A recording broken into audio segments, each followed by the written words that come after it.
Hello there, friends. This is Spencer Michaud, and welcome to your weekly astrology forecast for the week of January 27th through February 2nd. I hope all of you out there are enjoying your new divine assignment from the Aquarius new moon. Hopefully it wasn't too disruptive with that square to Uranus. Remember, it's shaking you forward, hopefully, into some kind of new realization. I'm recording this with a few hours to go until the actual new moon, so we'll see what happens.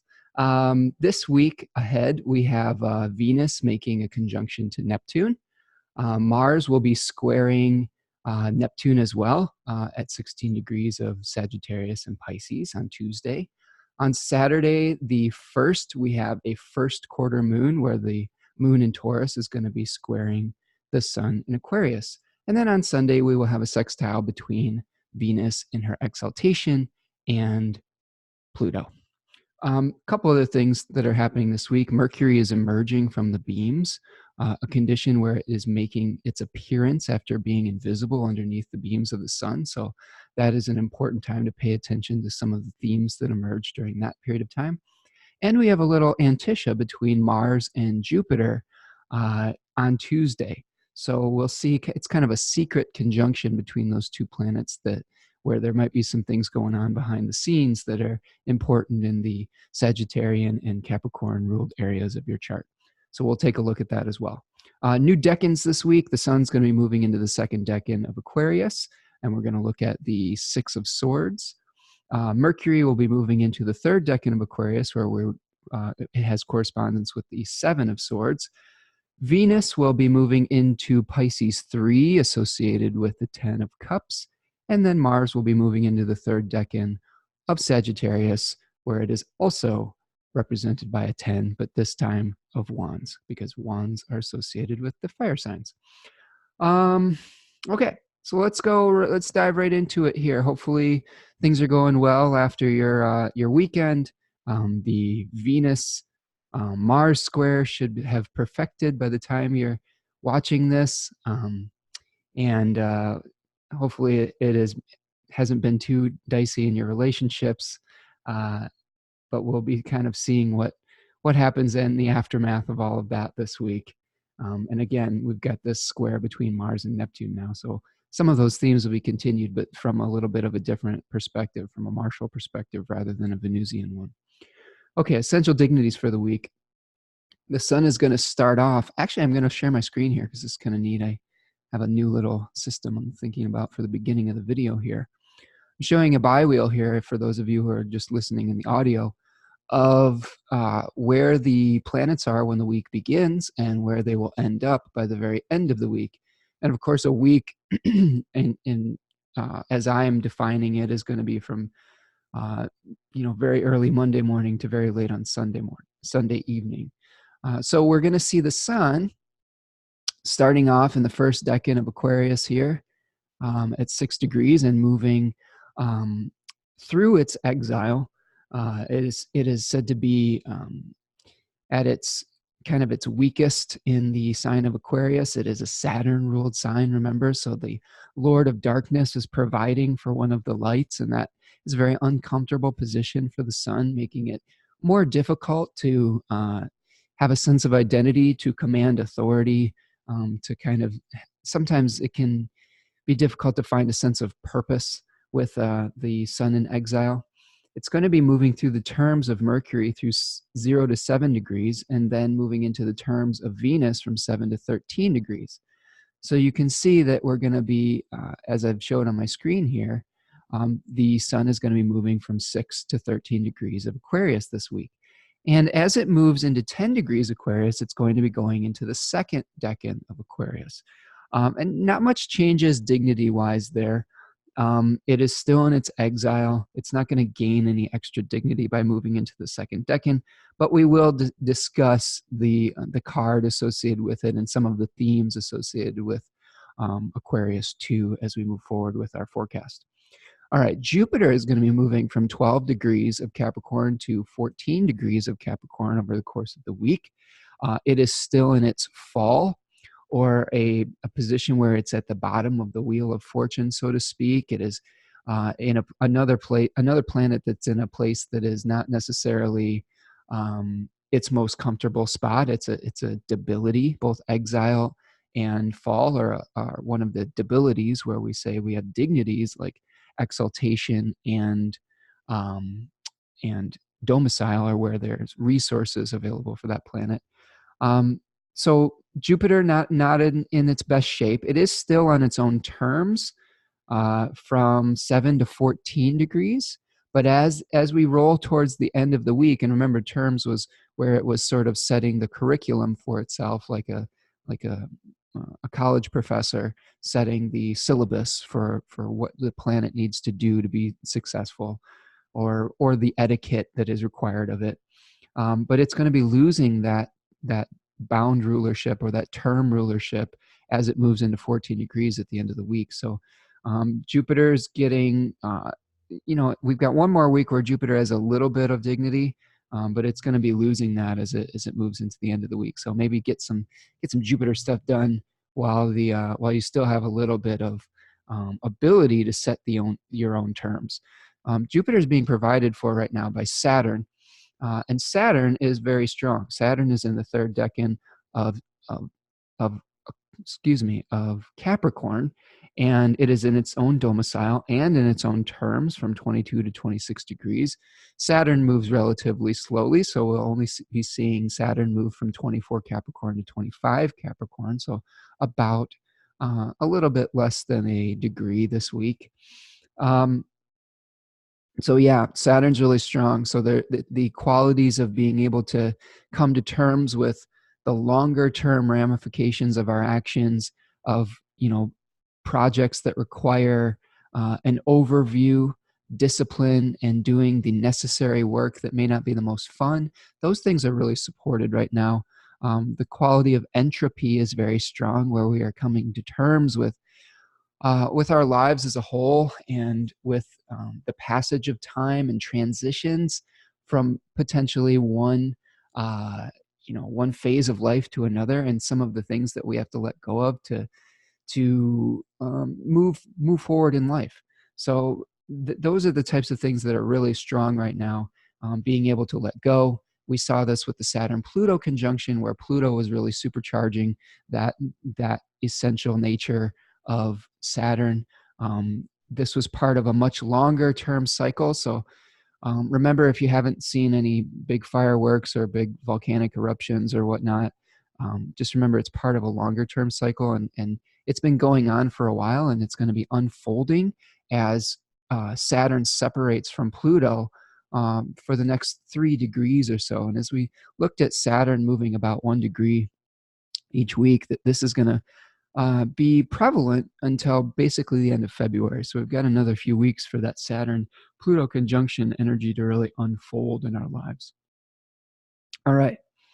So Venus will be moving from 16 degrees of Pisces to 24 degrees, where it is crossing over decanic boundaries. Venus is in its exaltation this week, and it has been since it moved into the sign of Pisces, where it is also the triplicity ruler by the day. So Venus is got a lot of power right now, a lot of dignity, a lot of ability to do Venusian things like create harmony, like be receptive and be patient, and tap into a universal consciousness to be able to receive through our ability to create creative visualizations of what we want and what we desire. To be able to merge with universal consciousness and spirit. Triplicity rulership gives it a little bit of support from the community as well. So we may be having a good relationship with our peers right now as well. That's something that is helping us move forward in life. Of course, we're coming out of that square with Mars. So Venus got a little beat up by Mars and Sagittarius over the weekend, and we might just see the fallout from that in the beginning of the week, but that's going to start easing off a little bit. As it moves into the the third decan of Pisces, we're going to retain exaltation and triplicity rulership, of course, and it's going to be moving from the terms of Mercury from 16 to 19 degrees to the terms of Mars from 19 to 28 degrees. So that third decan of Pisces is Mars ruled, and it's going to be a little bit more maybe aggressive in pursuit of our idealistic dreams and our fantasies. So just be careful of that. Venus gets a little bit more martial, I guess, in the third decan. And of course, it's on the terms of Mars too. So that is a double indication for Venus getting a little bit more desirous and maybe a little bit less receptive. Okay, Mars is going to be moving through the second decan of Sagittarius and into the third by the end of the week. We'll talk about that. It's moving from 16 degrees of Sagittarius to 20 degrees. And it is peregrine right now in Sagittarius and on the terms of Mercury from 17 to 21 degrees. It will move into, let's see, the very beginning of the week. It is in the terms of Venus, but that's only going to be for about a day or so. So Mars is going to get very chatty over this week. We may be verbalizing some of our martial desires and our desire to move forward with our belief systems and things like that.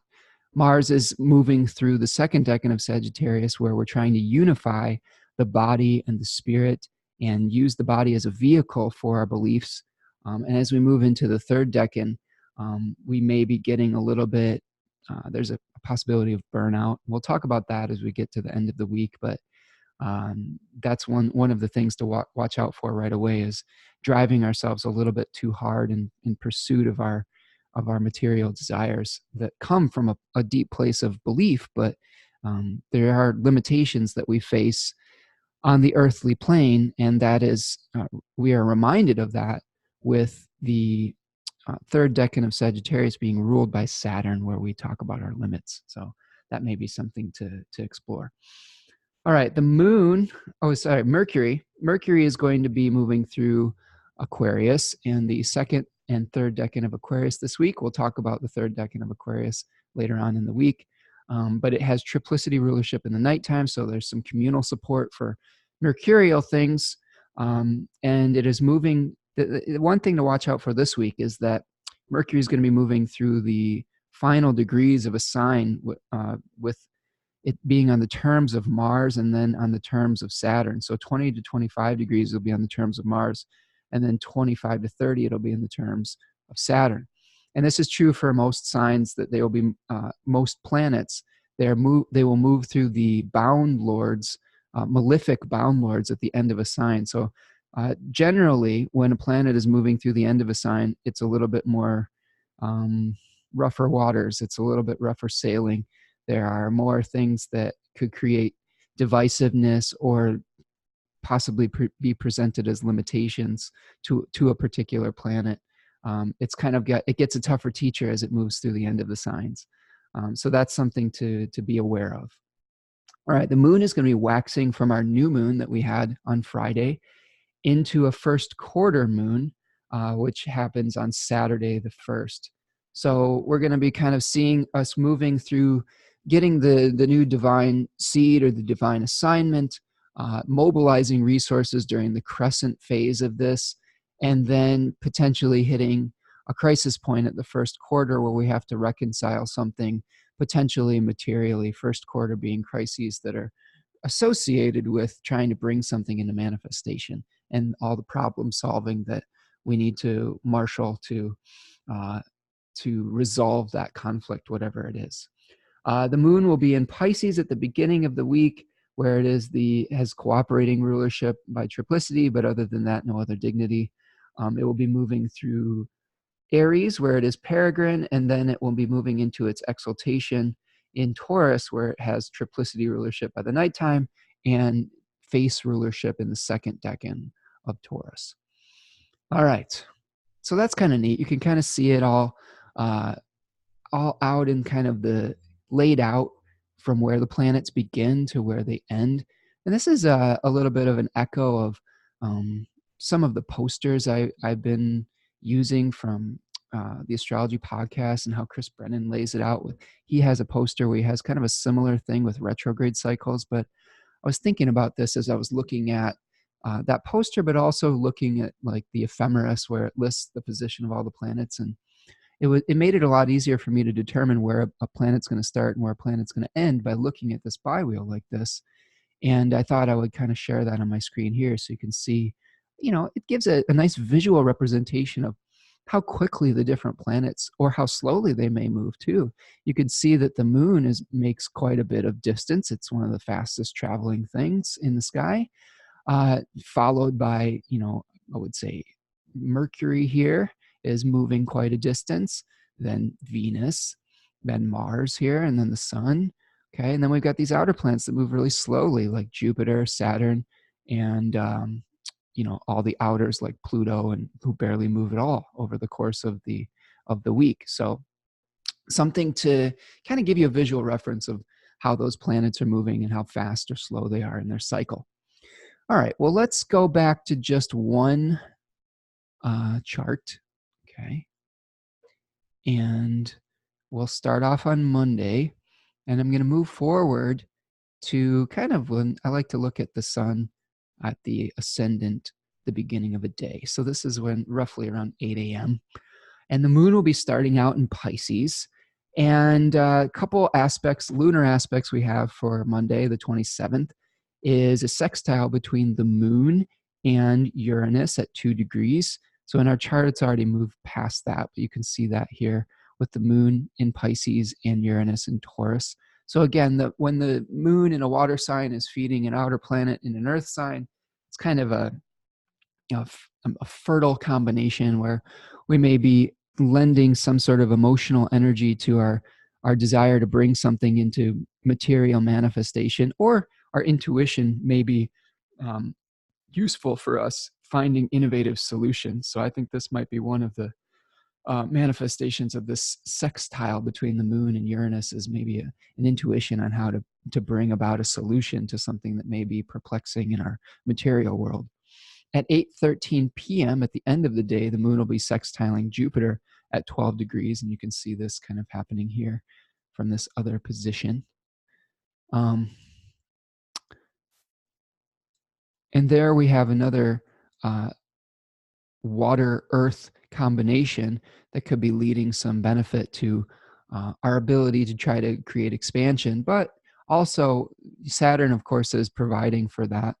So we may have some intuitions on what needs to be let go of so that we can actually move forward with our lives. Remember, that's kind of Saturn's agreement with Jupiter here, providing resources, is how do you consolidate to move forward in your life? How do you actually let go of something to create, or clear the decks for new growth, so to speak. The big aspect of the day that we see on Monday, though, and this is something we've been feeling over the course of the weekend as we were experiencing the Mars-Venus square, is we have the conjunction of Venus and Neptune on Monday, and that happens around 3 p.m. And of course, we've been feeling that over the last week or so as those two planets have been coming into conjunction and really having this kind of, difficult conversation with the god of war, Mars. But this could be something where our relationships that we have, our ability to bring harmony into the world is being processed through the lens of Neptune. And anytime that a planet's making contact with Neptune, there can be a distortion of sorts. So our ability to visualize the dream or the whatever type of,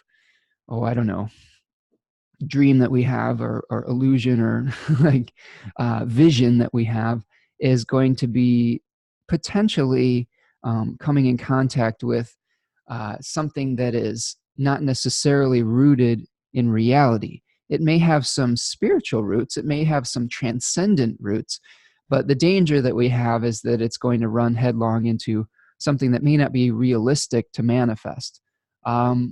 We could talk about this as over-idealizing relationships with its combination with Venus. Could be unclear boundaries. Neptune is the great dissolver. It likes to dissolve boundaries.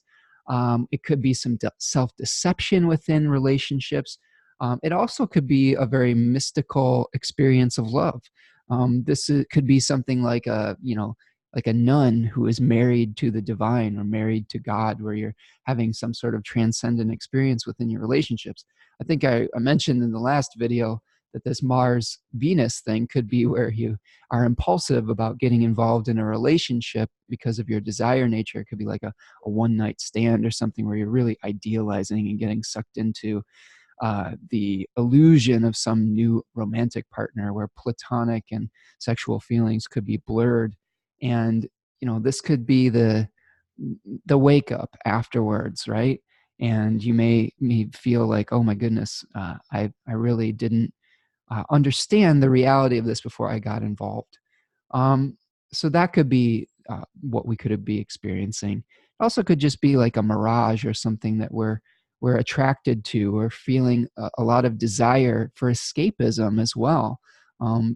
Pisces is kind of about seeking a spiritual ideal throughout all three of the decans, really, and trying to pursue. It's like leaving material behind. You could see that in the Eight of Cups, where we saw a figure leaving the cups of attainment and searching for maybe some more spiritual meaning. And this is something that we see throughout Pisces.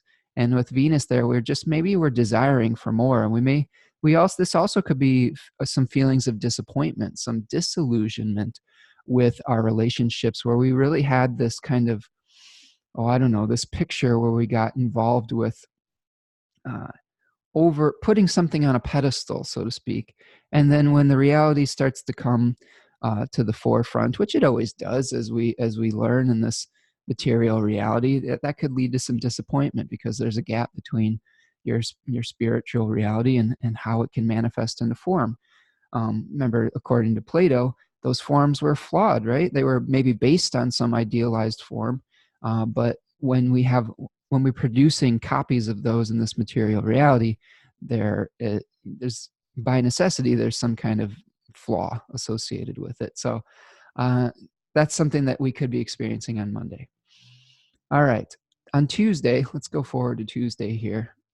Now, I want to tell you also that one of the things I've been meditating on over the course of the week is that these bigger cycles that we're experiencing, these outer planet transits, even stuff with like Mars and Venus, with really every planet, they're part of a bigger cycle. And when we have a square, that is sort of like the first quarter moon of that particular cycle.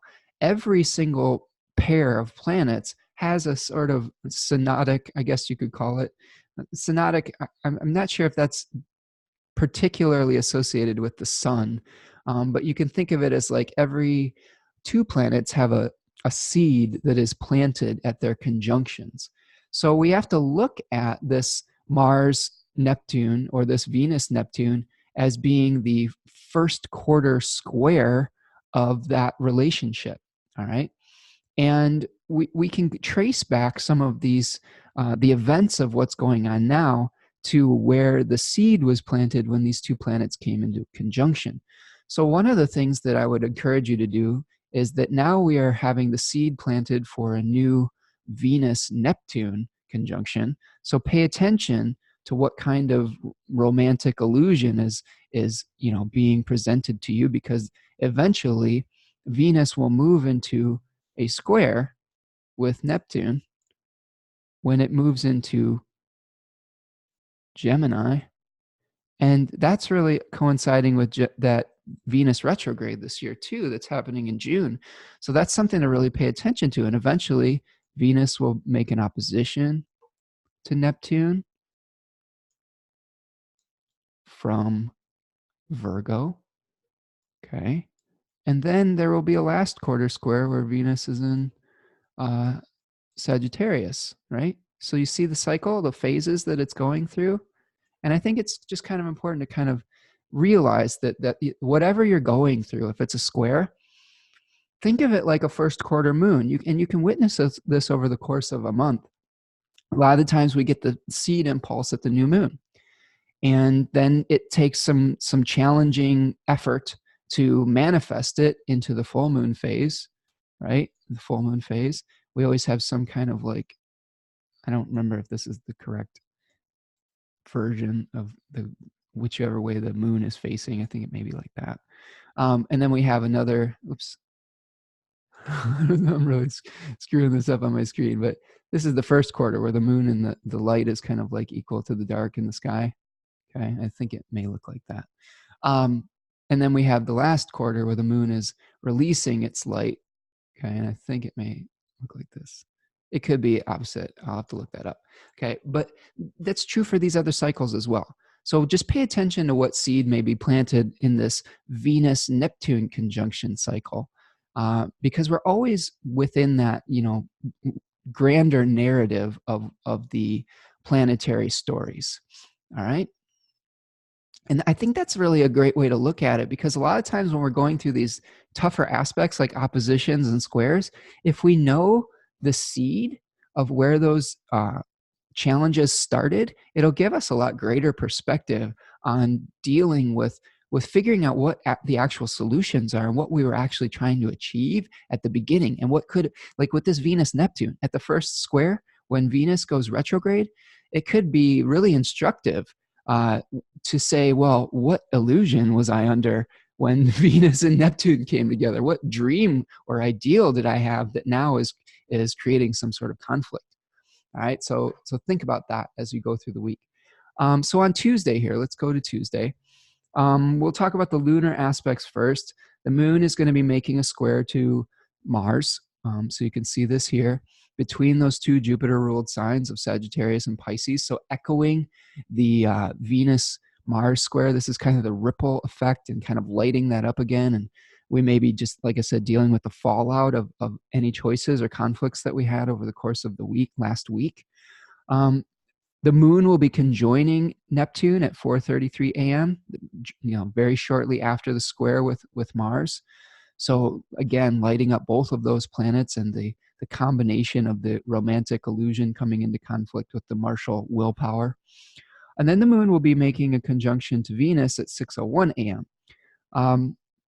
In the evening, the moon will be sextiling the Capricorn planets with the moon making a sextile to Pluto at 5:20 p.m. and then sextiling Saturn at 8:08 p.m. So this is going to light up. I like to think of this as lighting up the more outer, longer term themes. So we're going to get a little bit of a progress report on the Venus-Mars square that we just experienced. And then we're going to have the moon lighting up the Saturn-Pluto conjunction. So just take a look at those three areas of your life: the Sagittarian house, the Piscean house, and then the Capricorn house, to kind of see what the moon is going to be, what note, I used to describe this as a music box tine, the moon being the spinning cylinder that has little spikes on it that's striking the notes of the music box. So the moon will be moving through the zodiac and striking the notes of those transits and kind of bringing them to our awareness or bringing them into being again. So that's something to look out for. On Tuesday, the big non-lunar aspect of the day is the perfection of the square between Mars and Neptune. So Mars just squared Venus, and now it is squaring Neptune, okay? And this happens at 16 degrees. You can see I've already kind of gotten this, my chart is past it. This happens at 5:34 a.m.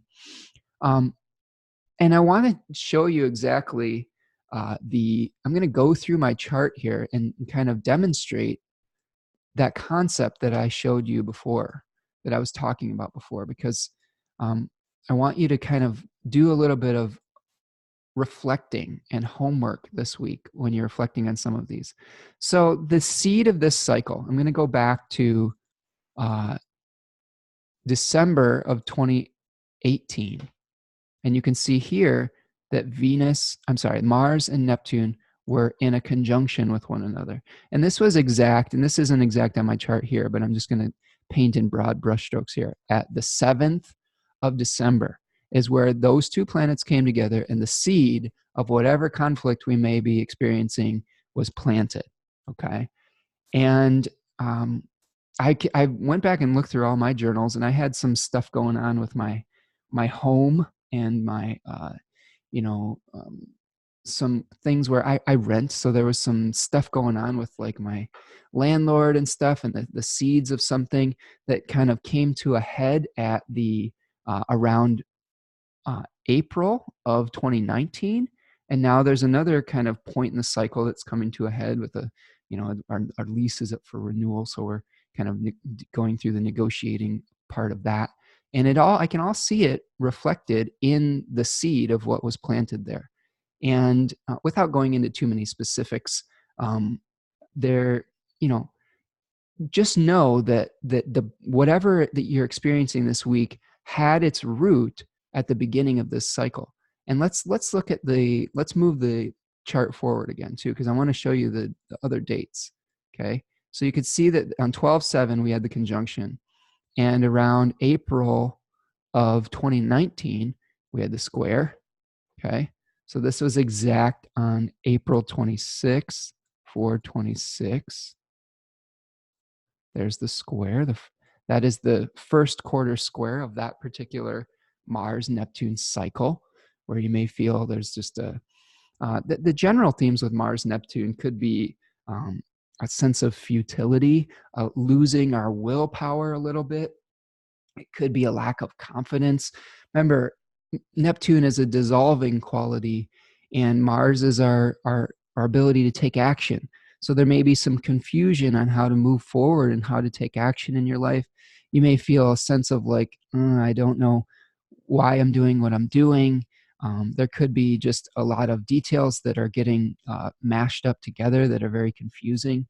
I wrote down holy wars. There could be something where your belief system and what you really believe in is really coming into conflict with how you take action out in the world. There could be secret harmful actions that happen as well. This could be kind of an aspect where it kind of pours cold water over the martial heat. And in my own cycle with this, just to give you a little bit more context, there was some kind of some repair that was happening with the landlord of my house, and it was very difficult. It was a very difficult process. And I think that was maybe the last straw in them saying, we don't really want to do this anymore. And they end up selling the house. And at this square, I think this was one of the times where it became apparent that the house was going to be sold. And I think it was revealed to us at the new moon conjunct Uranus in the Taurus ruled sign there. And then, there was an opposition, I think.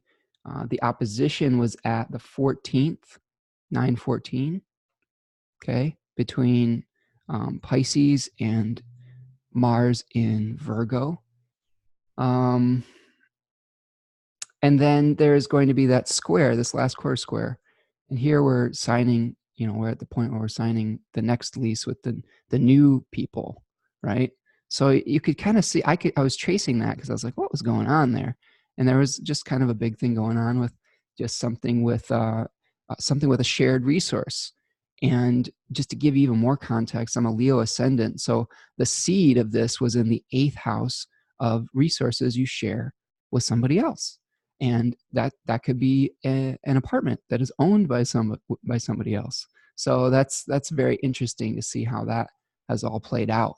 And I'm sure that if you go over in your own life, you can see that. So the conjunction was at the 7th of December. The first quarter square was at the 26th of April, 2019. And then the opposition was at the 14th of 2019. Okay. So try this technique with other planetary conjunctions too, because we're going to be, seeing a bunch of stuff that this happens all the time. So anytime you see a conjunction, be like, that's a new synodic cycle or a new planetary pair cycle. And I'm going to trace this out. Okay. And look at the other thing you can do too is when the planets are coming into conjunction with one another, look at what is being released from the old cycle too, because that could help you to consolidate whatever seed that you need to and give you the resources needed to move forward in the next cycle. All right. So now, just to play this out into the future, let's play this game real quick. All right, so let's look at now. I know we're taking a while on this, but this is a cool concept that I thought was really neat. I wanted to share with all of you this week. So we see that we've got this square coming here. Now, when is the next conjunction? Because this is when it will resolve itself, whatever we're going through. Okay, look at this right here. Okay, here we have another conjunction about the middle of June. Okay, so we see days. The exact conjunction that we're going to see is around here, around June 12th, right as Venus is making that retrograde cycle. So we've got we're going to see the culmination of whatever we're experiencing around the 12th of June. Okay, so that's what if you're feeling like you've got some kind of dissolved willpower at this point, you know, I'm not going to say it's going to resolve itself by that period of time because there will be some retrograde planets, but for this particular conflict, that may be the resolution point, and then a seed will be planted for something else. Okay. All right. And the themes may not be that much different because the conjunction's happening in Pisces again, but it is in a different decade and it has different relationships to other planets as well. So we'll see what happens. All right. The other thing that's going on, I'm going to go back to my screen here and go back to Tuesday, is Mercury is going to be moving into the third decan of Aquarius. And we're going to discuss that a little bit here. So Mercury, of course, has triplicity rulership by the nighttime, so it has a little bit of communal support. So we may be having some productive conversations or being able to do commerce with large groups of people. That is supported right now. The third decan of Aquarius was called The Knot in 36 Faces by Austin Coppock, Futility by the Book of Thoth, and Unstable Effort by Book T. And the card that's associated with this is the Seven of Swords. Okay, so I'll stop my share for a minute here, and we can look at the Seven of Swords. All right, so the Seven of Swords here, it sees a man that is absconding with a number of swords from a campsite, kind of in secret. He is looking back and maybe reflecting on what he left behind. So there is some themes associated with leaving the known behind and going completely into the unknown. If in the second decan, okay, we always have to look at this as a narrative. In the second decan, we saw two figures kind of bridging a river. So they're bridging the distance between what they had been experiencing before and kind of moving and journeying to the unknown. But now the figure is completely abandoning things and kind of trying to figure out what to take with him to the next cycle, right? So this could be a period of time where you are potentially severing ties with something, where a sense of dissatisfaction with where you're at. You remember, this is the place of the sun's exile, right? This is a Saturnian place where we are coming to terms with limitations, where we're searching for a new order, a new structure that may be more outwardly manifested because Saturn is in a diurnal masculine sign. It's more visible. So this is something where you could see yourself questioning, and you've been going through this questioning process with Mercury in this sign in general. This may be the point in time where you're leaving something behind and then figuring out what you take with you and what you're leaving and what needs to stay behind. Okay. There is a point where you may be paying debts and salvaging value. This could be something where you have a lot of detachment too. This could be a really great time to get some objectivity because you may not have as much of a personal stake anymore in what you were trying to do. You're ready to move forward, and you're not as attached to the outcome. Okay, so this could be a great time to really have a scientific mind where you're trying to observe all of the qualities that of whatever mercurial things that you were experiencing. You could see this is also going to be related to the Virgo area and the Gemini area of your life. So in this Gemini rising chart, this is a first house axis here, where Mercury in the ninth house, maybe they are changing their belief system and leaving behind an old belief, and it is having a dramatic effect on who they see themselves as a person, first house, or their body, or their identity, and their roots, or where they choose to live. Potentially, like a Gemini rising, let's just make up a story where they're moving abroad, right? Or they're thinking about moving abroad, or taking a journey, or maybe they took a trip somewhere, a pilgrimage that really changed their perspective on who they were and their roots. Okay, you can see that is providing for both of these houses.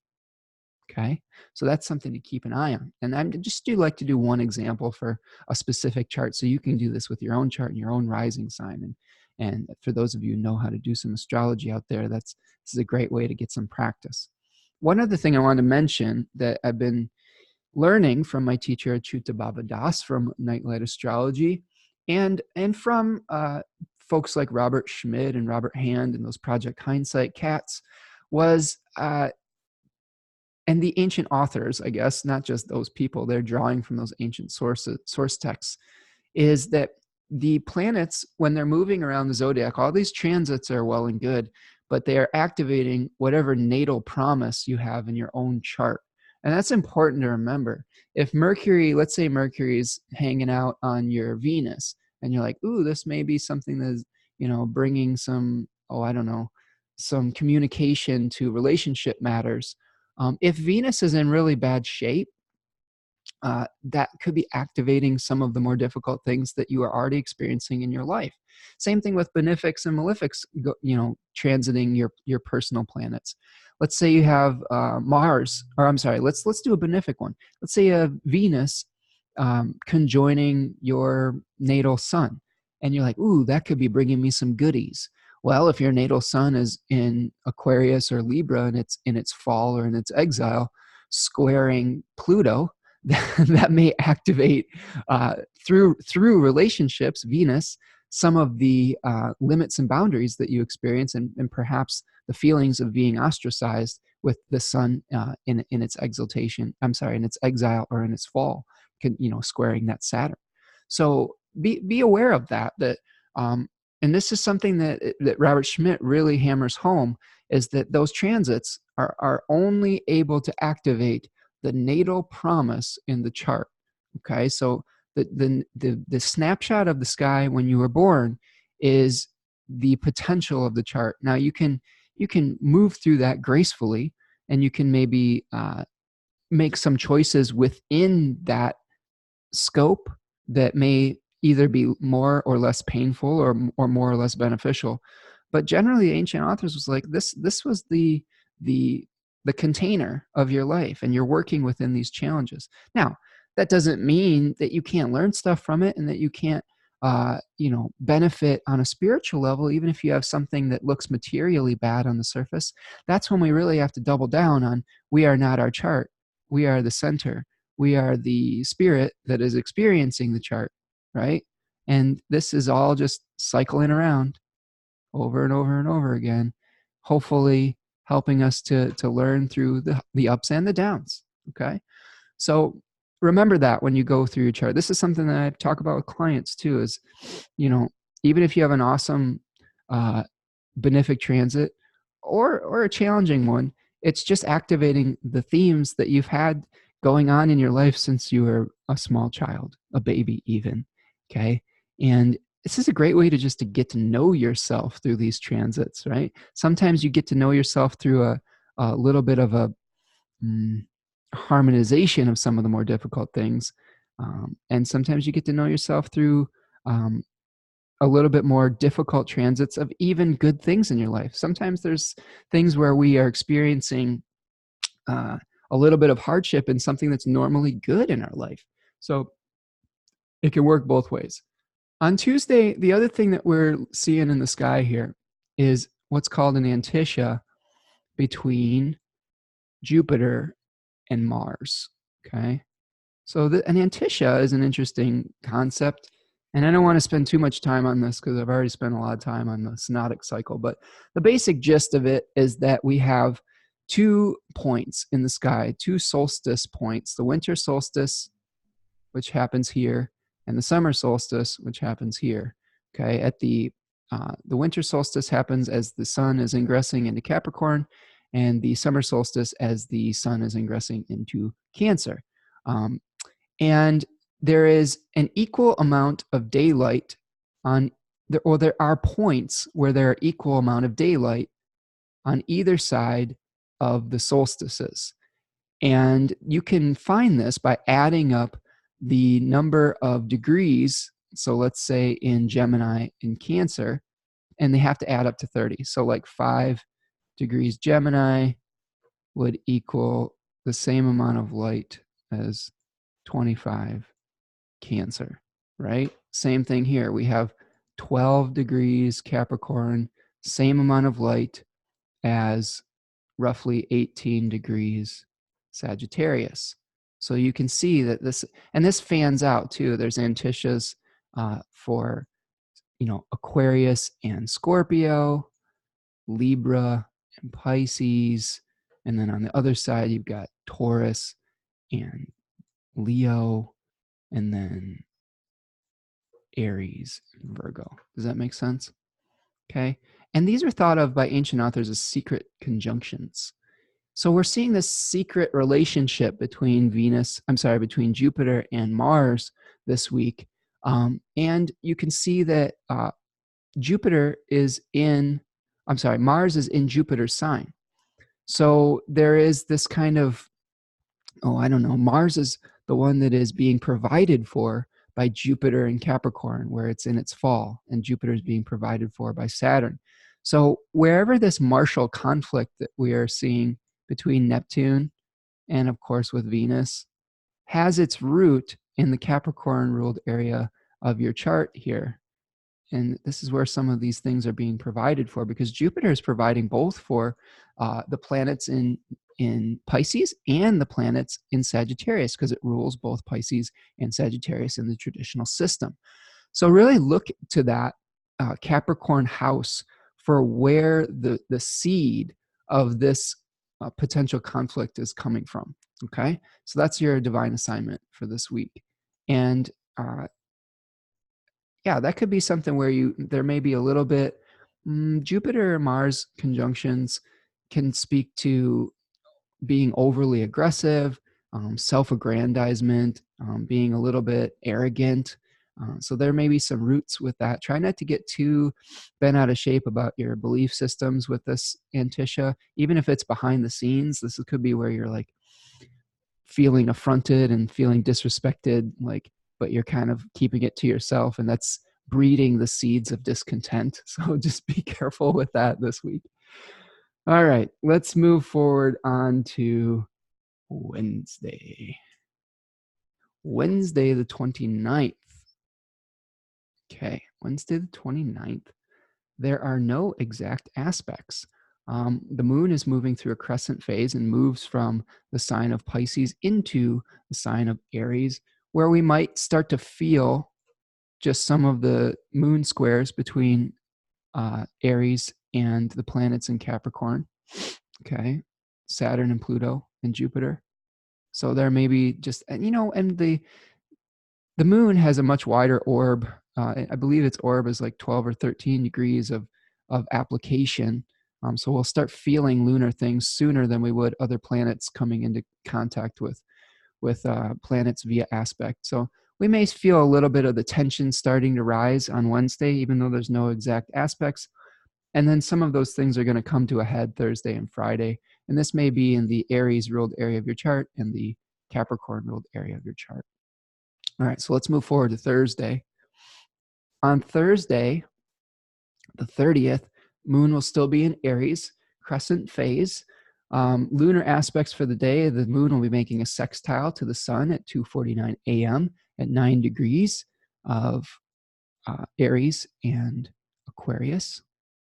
Okay, so some kind of, we may be able to assert ourselves with this moon being in Aries and have that be the match that lights the air of our ideas with the sun in Aquarius. So a fire-air combination is in a very kind of explosive, or it's the ignition switch, so to speak. And then we're going to be seeing a square from the moon to Jupiter at 9:54 a.m. at 13 degrees of Capricorn. Okay, so this again is going to be,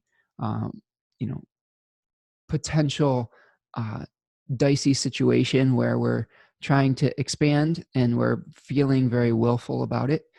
Again, this is going to be making a trine. The moon's going to be making a trine to Mars and Sagittarius too. So we may really feel like taking action. And before we have to take action, we have to kind of come to terms with the Jupiterian limitations, the jovial limitations, with Jupiter being in Saturn's sign.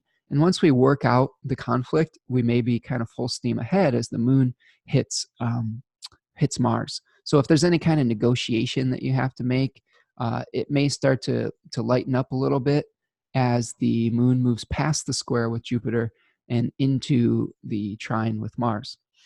All right, the other thing that's going on this day, on Thursday, we have two planets moving into new decans. First, we have the sun moving into the second decan of Aquarius at 10 degrees, and then Venus moving into the third decan of Pisces at 20 degrees. So let's talk about each of those one at a time here. Let's start with the sun moving into Aquarius 2. Now remember, Aquarius 2 was associated with the 6 of Swords, where we're seeing a couple transitioning from one place to the next. We talked about this a little bit as Mercury went into Aquarius 2 last week. But again, this was called Heaven and Earth by 36 Faces, Austin Coppock, Science by the Book of Thoth, and Earned Success by Book T. This is straddling. One of the things that Austin says is, I like this, so I'm going to quote him. He says, straddling the orthodox and the bizarre.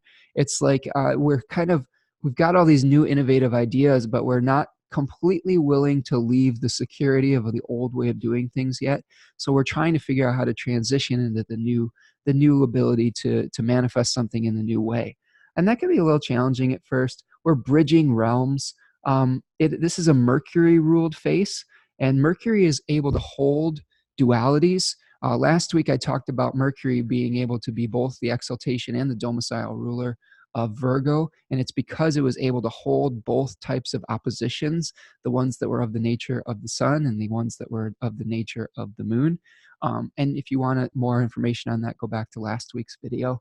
But this is the Mercury ruled phase, where there might be a lot of communications, there might be a lot of movement, there might be a lot of commerce that we're trying to do, Mercury ruled commerce. So think about that. That's something that could be manifesting with this.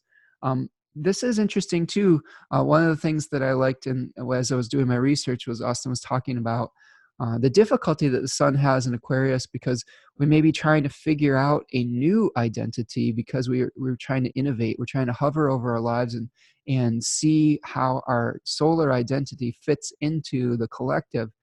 And this could be a point where we're trying to figure out who we are, and we have some confusion over that, and we might start to define ourselves by what we are not. And I thought that was really brilliant, the way that he described that, because instead of saying, yes, I am this, which is what Leo is kind of all about, saying, I am, Aquarius is all, the sun in Aquarius is like, this is what I'm not. I'm going to rebel against this. And you could define yourself based on what you are trying to reject. Remember, Saturn was the concept of exclusion. And sometimes when we see Saturnian, Saturn in Aquarius and the sun in Aquarius and all this stuff in Aquarius, Saturn is the masculine ruler of Aquarius. And we see revolutions happening because people are rejecting something. They're saying, we will no longer put up with this order. There needs to be a new order.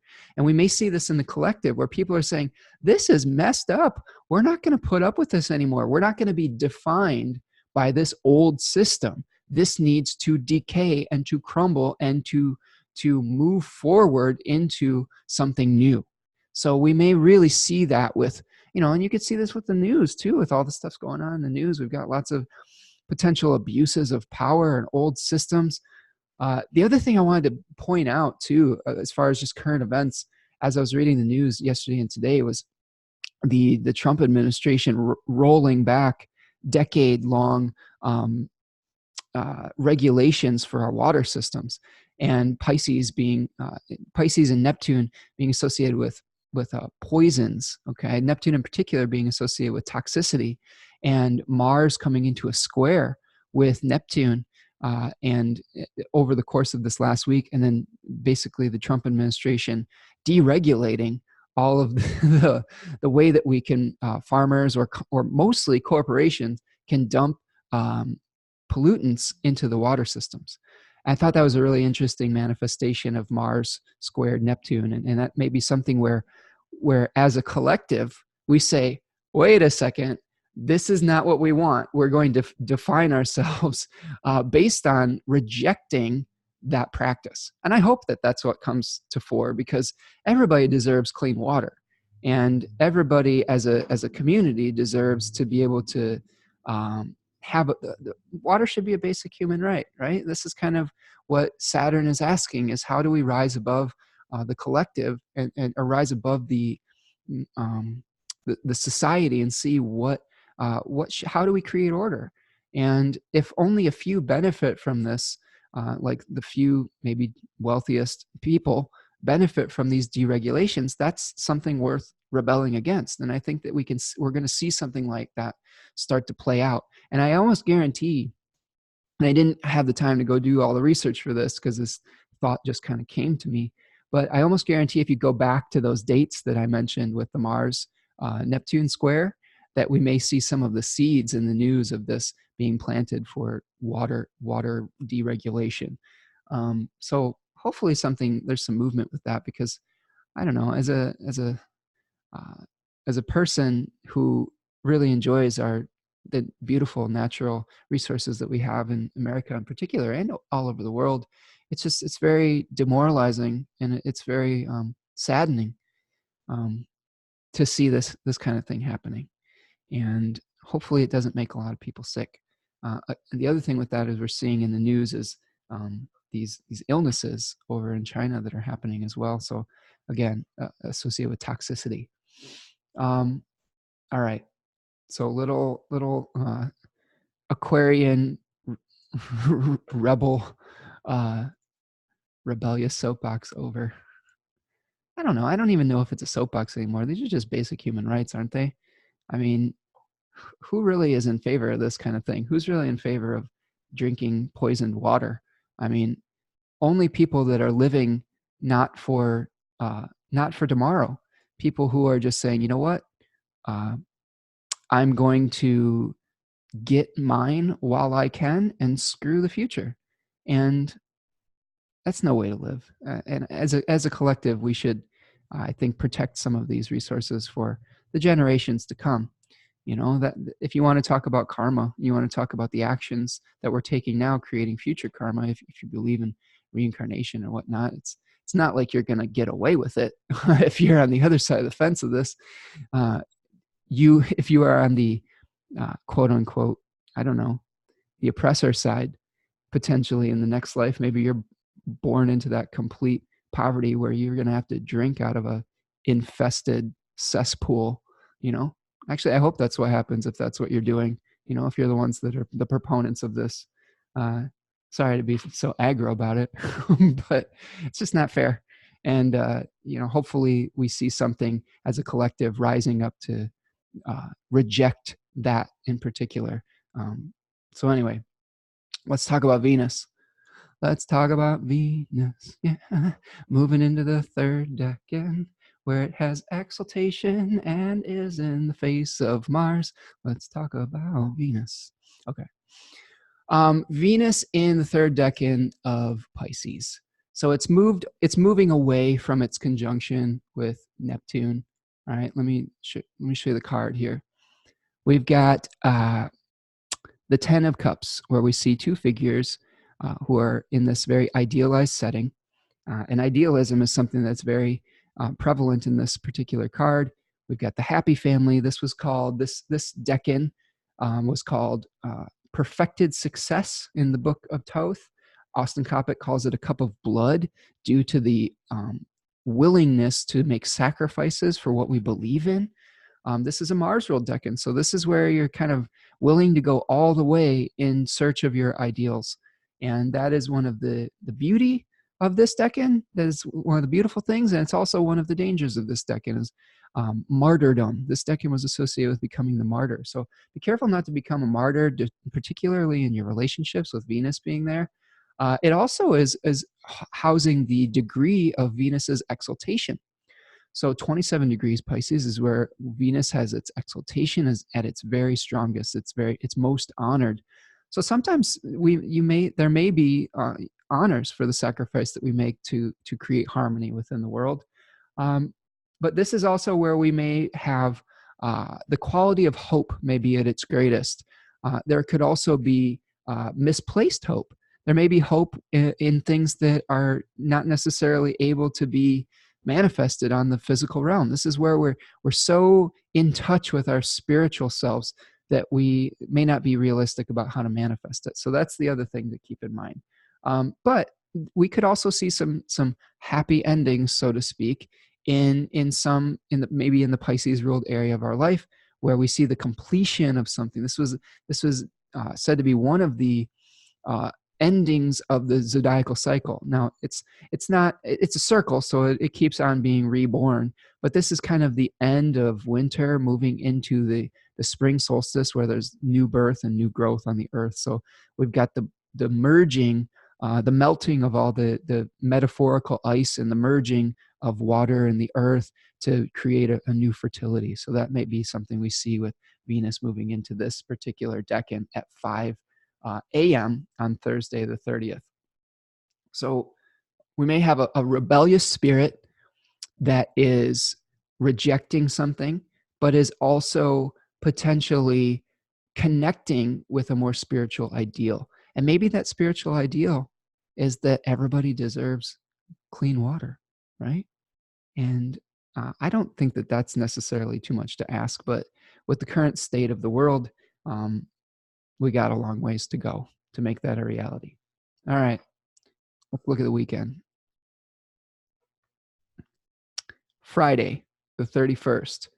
The moon is moving from Aries into Taurus at 7:27 p.m., moving through its crescent phase. The moon is going to be moving into its exaltation, where it has triplicity rulership as well. And this is where we see some of the conflict happening with Pluto and Saturn from the sun. Okay, so here we have a square between Saturn in Capricorn and Pluto in Capricorn, with the moon in Aries at the very end of the sign. Okay, so this is an activation point for that Saturn-Pluto conjunction. And remember, Saturn and Pluto are still within that 3 degrees of flowing forth. This was one of the terms, Hellenistic terms, where what we have the conjunction, and then we have the karma kind of presenting itself to us in the physical reality. And there may be something that comes up between the Aries ruled area of your chart, your desire to bring something into its spring or into something new and to assert your own martial will, with the necessity of letting go of that deep reorganization and that deep sense of entropy that we're experiencing with Saturn and Pluto in the Capricorn ruled area of your chart. So just keep an eye on that on Friday. Friday could be a little bit of a challenging day. There is a sextile between the moon and that newly ingressed Mercury into the 3rd decan of Aquarius. So this could be something where your desire to really leave something behind, or leave an old belief system or an old ideal behind, is ignited by the moon in Aries, and some sort of new driven, or some new drive that you feel that you're very passionate about. So this could be a very passionate combination. And then the day starts to kind of calm down as the moon moves into Taurus later on in the evening. All right. If we look at the weekend, a couple interesting things happening on the weekend. Thank you for sticking with me here. This is fun. I'm trying to incorporate some new things into the forecast, and not just, this is the Aquarius kind of energy playing out, not getting just going through the motions, right? So let's look at Saturday. So Saturday, February 1st. February starts off with a first quarter moon in the evening of Saturday. So we're going to be kind of waxing to that first quarter conflict.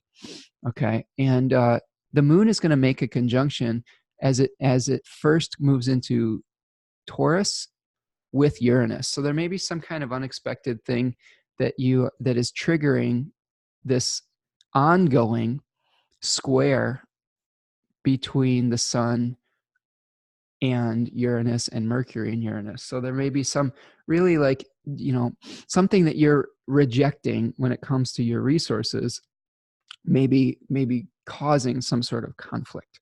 Okay, so that's going to be very early in the morning on Saturday.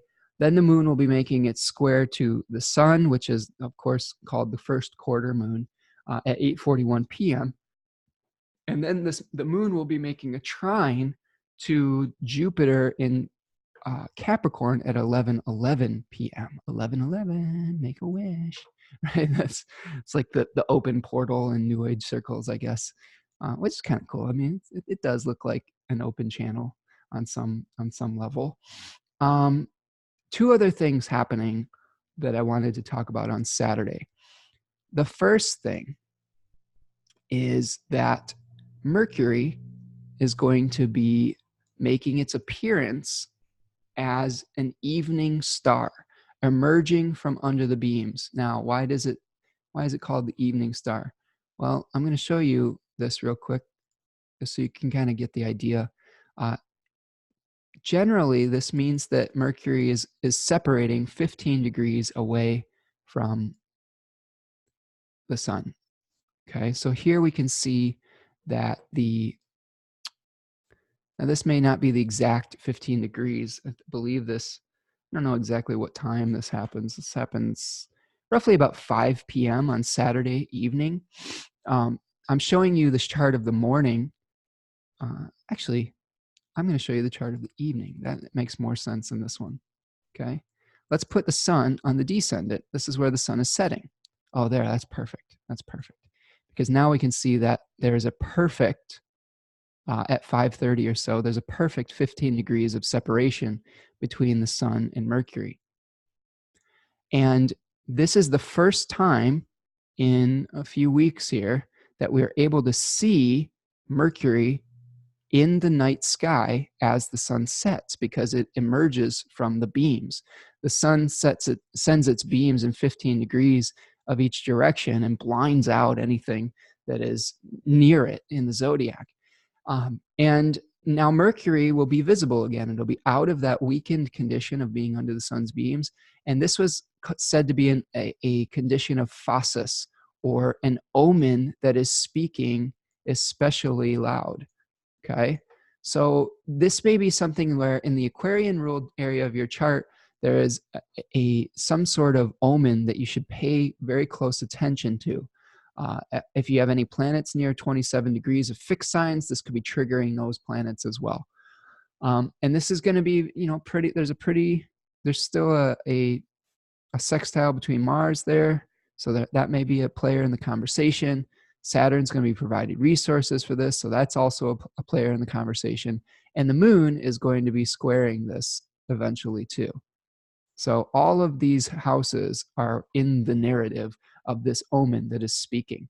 But just pay particular attention of the Aquarius house of your chart and what is emerging, what new idea is coming to light, what kind of thing that has been gestating for a few weeks since the Cazimi that happened on January 10th at 20 degrees of Capricorn is now coming to light and coming into visibility. Okay, so that's something to consider with Mercury emerging from under the beams. The other thing that we see on Saturday is Mars is moving into a new decan. Mars is moving into the third decan of Sagittarius at 20 to 30 degrees here. Okay. And this was associated with the 10 of Wands. I'll show you the card here. Okay. I'm going to stop my share for just a second. Here's the 10 of Wands. This shows a man, a figure holding a large bundle of sticks or wands, you know, kind of with his head down and just kind of trying to carry the load. This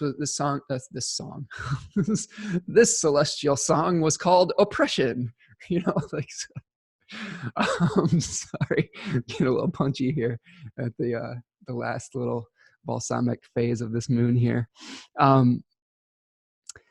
This was also called The Horse's Skull by Austin Coppock and 36 Faces.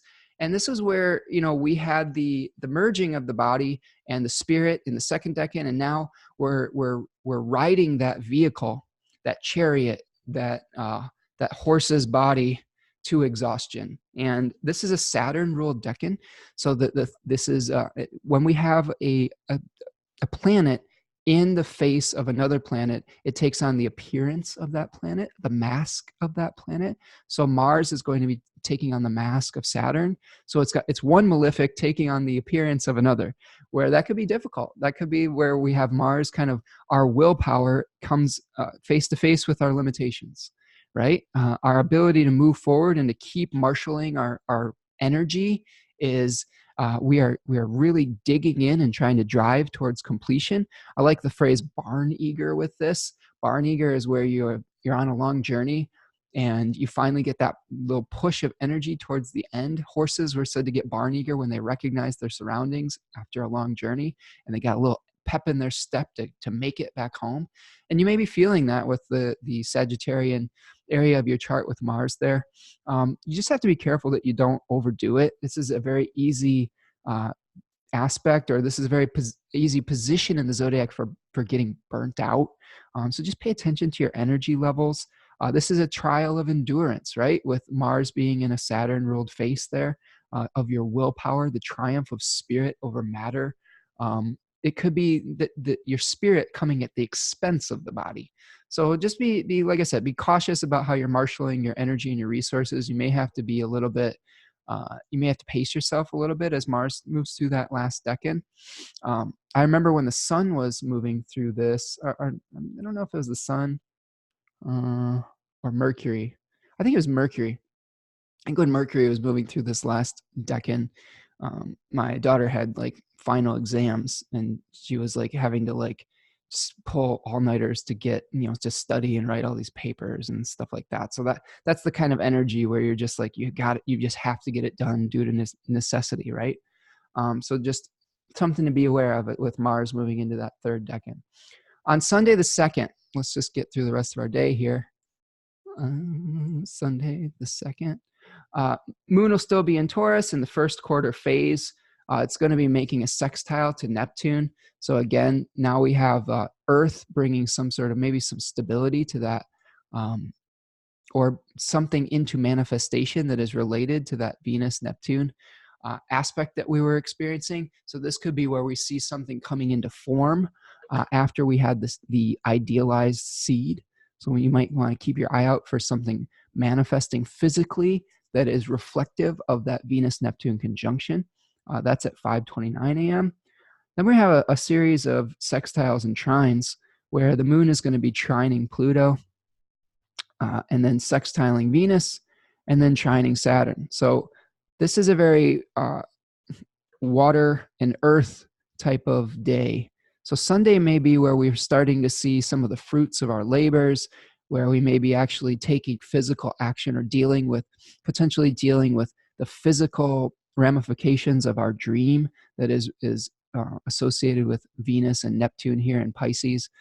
So keep your eyes out for that. The other non-lunar aspect of the day, or the last aspect we'll talk about here, is Venus is going to be making a sextile to Pluto at about 23 degrees, okay, at 2:07 a.m., very early in the day. And that's a supportive aspect. This is something where the vision, your idealism, your sense of hope may be able to help move you past some of the issues that have come up with the Saturn-Pluto conjunction.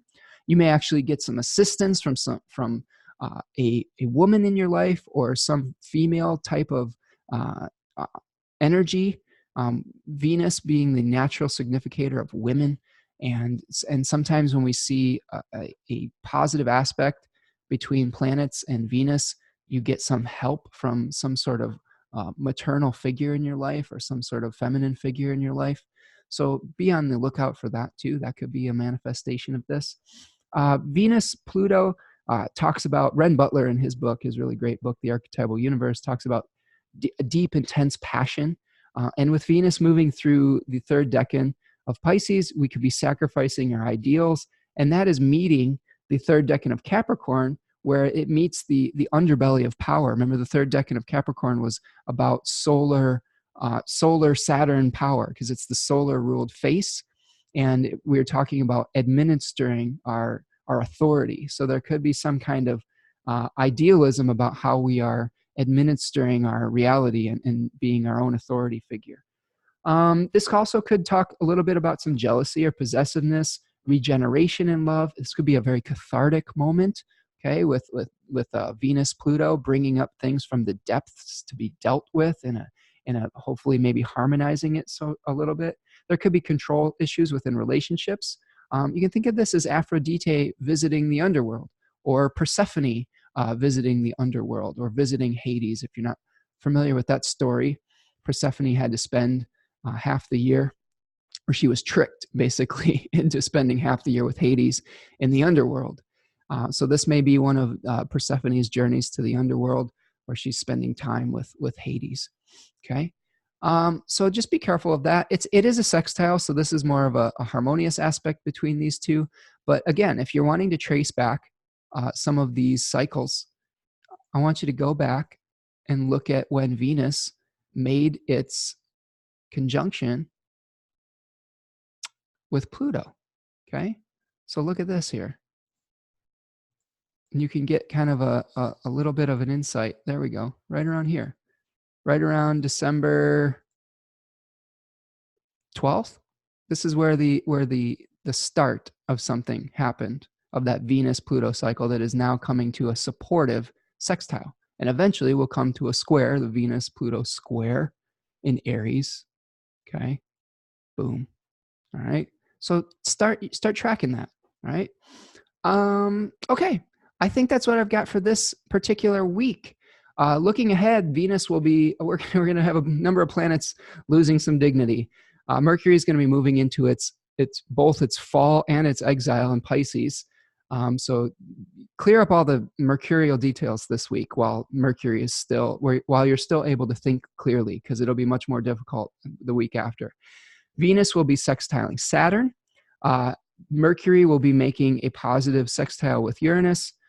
Venus will be losing all that great dignity and moving into its exile in Aries. So it's a great time to do Venus and Mercury things this week before the tide and the weather changes, and not for the better. It's getting more difficult. Then we'll have a full moon on Sunday the 9th, with the moon in Leo opposing that sun in Aquarius 3. So that's what I've got for this week. If you are enjoying these videos, thank you for your support. Make sure that you like down there. That really helps the visibility of my videos on the channel. Share it with your friends. If you're not a subscriber, I would love to have you subscribe. That's always very helpful as well. And if you want to support future episodes of the weekly forecast, there's a Venmo link that you can make a donation, or a PayPal me. That always helps out a lot too. That'll free me up to put more hours into this and to make the show a little bit richer with details and stories and research and all of those things. So that's what I've got for this week, and I hope that you're having a wonderful day, and I will talk to you soon. Take care, everyone. Peace.